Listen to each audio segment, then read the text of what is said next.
Привіт усім! Раді вітати вас на нашому каналі Садок без марок.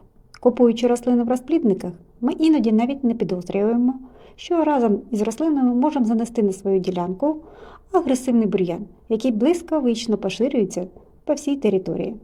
Часто це непомітно, але такі рослини швидко захоплюють простір і стають серйозною проблемою. Перед вами горщик з тисом сорту Гроенланд. Але мова піде не про сам тис, а про бур'яни, які вже встигли прорости в горщику. Я замовила рослини в розпліднику і отримала їх поштою. Кожен розплідник має свої правила догляду за посадковим матеріалом.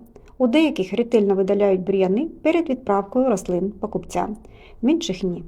Чесно кажучи, важко сказати, що краще, щоб бур'яни видалили в розпліднику чи зробити це самостійно, адже я зможу виконати це ретельніше.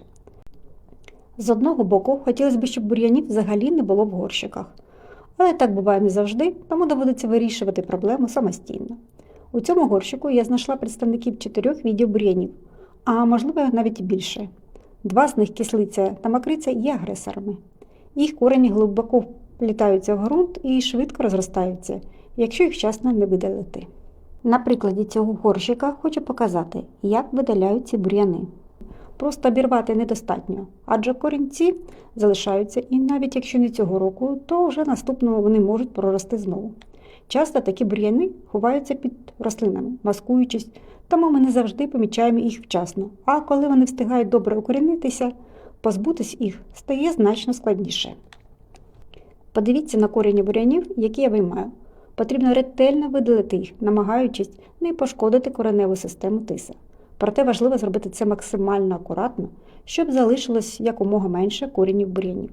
Окрім цього, я завжди перевіряю кореневу шийку рослини, у даному випадку тиса, щоб вона не була заглиблена. Під час висаджування також дотримуюсь цього правила – не заглиблювати хвойні рослини.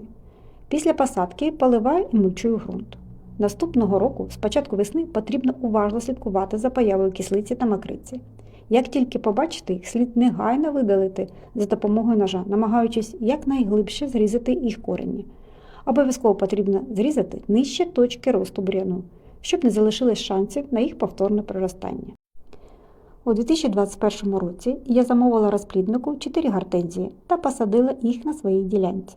Кислицю, яка була в горщиках, просто обірвала, не видаляючи корені. Цього року, попри товстий шар мульчі та те, що минуло вже 3 роки, мені все ще доводиться постійно виривати кислицю біля одного з кущів. Тому ретельно перевіряйте горщики з посадковим матеріалом перед висадкою. Якщо інформація була корисною, ставте лайки та підписуйтесь на канал. Бажаю всім успіхів!